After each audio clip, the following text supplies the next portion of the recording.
做緊崇拜領會嘅你，有陣時係咪偏崇拜偏到好沮喪、好崩潰，甚至乎好懷疑人生呢？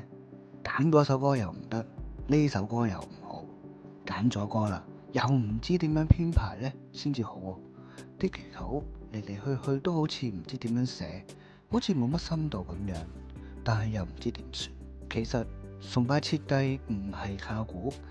亦都咧唔係靠音樂嗰個感覺，而係當我哋真正認識三一上帝嗰個位格、屬性同埋佢嘅作為喺崇拜裏邊有啲咩關係嘅時候，就可以幫助我哋更加有效、深入咁樣去設計崇拜。